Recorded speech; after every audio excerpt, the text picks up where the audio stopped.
इसमें बहुत खुश थी। इतनी दिनों के बाद हमें दोबारा खुश खबर सुनने को मिली। भाभी के घर नया मेहमान आने वाला था। मैं और भाभी बहुत खुश थीं। अम्मा अब्बा के बाद भाई और भाभी ही हमारा सब कुछ थे। अगर वो ना होते तो हमें माँ बाप की तरह पाल पोस कर कौन बड़ा करता, तो हम उन्हें माँ बाप का दर्जा देते थे। मैं और मदीहा भाभी की खिदमत में लगी रहती थी, मगर हमेशा की तरह भाई ने हमें अपने कमरे में आने नहीं दिया, यहाँ तक कि उनके नए मेहमान की पैदाइश के 2 घंटे बाद हमें कमरे में आने की इजाज़त मिले। भाभी का चेहरा हमेशा की तरह उतरा हुआ था। इस पर कोई गैर मामूली तैतरात खुशी के आसार नहीं थे। मैंने पूछा, भाभी अब खुश नहीं है? भाभी ने बेरखी से जवाब दिया, खुश हूँ तुम्हें। किसने कहा कि मैं खुश नहीं हूँ? इनकी बेरखी भी हमें अच्छी लगती थी, क्योंकि भाई हमें बहुत प्यार करते थे। भाभी की मार भी हमें फूल की तरह लगती थी, क्योंकि हम भाई के प्यार की वजह से थे।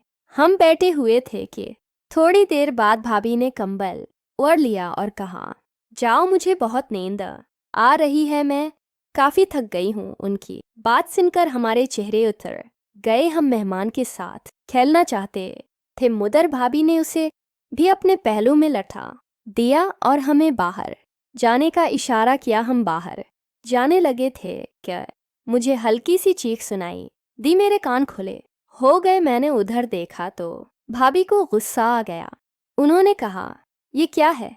मैं बेग की तरह घोड़ रही हो, अब जाओ कमरे से। भाभी की बात सुनकर मैं और मदीहा कमरे से बाहर आ गए। बाहर आते ही मैंने मदीहा से पूछा, क्या ये मेरा वहम है या तुमने भी भाभी के कमरे में किसी चीख की आवाज़ सुनी है?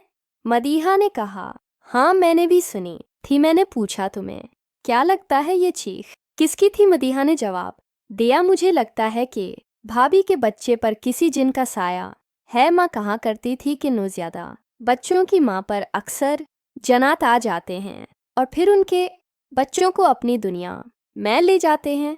मदीहा ने अपनी समझ के मुताबिक जवाब तो दे दिया, मगर मुझे ये बात कुछ अजीब सी लगी, क्योंकि चीख की आवाज़ इतनी मध्यम और बुलंद थी कि भाभी को भी महसूस हुआ था। खैर, हम लोग इस बात को भूल गए और भाभी की खिदमत में मसरूफ़ हो गए। हमारी भाभी हमेशा से बेटे पैदा करती रही थी। इनके यहाँ 5 बेटे थे, इसलिए घर में खुशी का माहौल था। भाई में मिठाई मंगवाई और हमने पूरे मोहल्ले में मिठाई बांटी। हर कोई कह रहा था कि हम कितने खुश किस्मत हैं कि उनकी यहाँ सिर्फ बेटे ही पैदा होते। ये सुनकर हमें भी कुछ अजीब लगा। कुछ दिन बाद भाभी ने बताया कि उनकी यहाँ इस बार भी बेटा ही पैदा होगा। मेरा दिल बोझल हो गया। मैं और मदीहा दिल से चाहते थे कि भाभी के यहाँ बेटी पैदा हो, मगर भाभी और भाई दोनों को बेटियों से नफरत थी। वो हमेशा हमें भी ऐसी बातें करते रहते थे जिससे हमारा दिल दिखता था। एक दिन जब भाभी के यहाँ बच्चे की पैदाइश होनी थी, मैं और मदीहा मसरूफ़ थी। अचानक दरवाजे पर दस्तक हुए। मैंने दरवाज़ा खोला तो सामने एक फटी पुराने कपड़ों में एक औरत खड़ी थी। उसके चेहरे से लग रहा था कि वो दुखों की मारी है। मैंने पूछा, क्या हुआ? आपको किसी मदद की ज़रूरत है?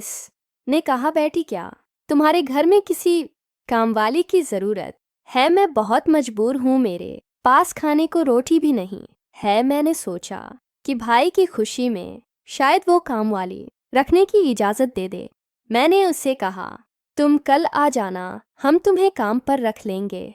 अगले दिन से वो औरत काम पर आने लगी। वह सिर्फ दोपहर के वक्त आती थी और घर का सारा काम करके चली जाती थी। वो खामोश रहती थी, कभी हमसे बात नहीं करती थी। एक दिन भाभी ने उसे किचन में देख लिया और गुस्से से लड़ने लगे। वो चीख रही थी, तुम मेरे घर में क्या कर रही हो? वो औरत बहुत परेशान थी। इसने खुद को आग लगा ले। हमने उसे अस्पताल पहुंचाया, मगर वो बच न सकी। कुछ महीनों बाद भाभी के यहाँ फिर बच्चे की पैदाइश हुए। इस बार भी बेटा ही पैदा हुआ।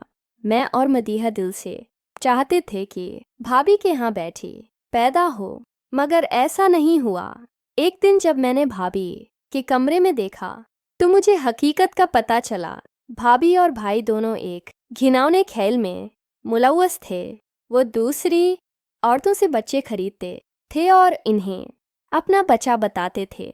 मैंने ये राज जान लिया था। मिदर भाभी ने मुझे धमकी दी कि अगर मैंने किसी को बताया तो वो मुझे भी ख़त्म कर देंगी। मैंने अल्लाह से दुआ की कि वो उन्हें हदायत दे, क्योंकि मैं जानता थी हूँ कि अल्लाह के कानून को कोई नहीं बदल सकता। शुआ इंसान कितनी ही चाले चल ले, अल्लाह की तकदीर के आगे किसी की नहीं चलती। भाभी और भाई का यह घिनौना खेल मुझे बहुत परेशान कर रहा था। मैं जानता थी कि ये काम ना सिर्फ गलत है बल्कि ये इंसानियत के खिलाफ भी है। दूसरी औरतों के बच्चों को खरीद कर उन्हें अपना बच्चा बताना, ये सिर्फ एक झूठ ही नहीं बल्कि इन बच्चों और उनकी हकीकी माँ के जज्बात के साथ खेलना था। मुझे ये बात बहुत बुरी लगती थी, लेकिन भाभी की धमकियों की वजह से मैं खामोश रहने पर मजबूर थी। कुछ अरसा बाद भाभी के यहाँ एक और बच्चे की पैदाइश हुए। इस बार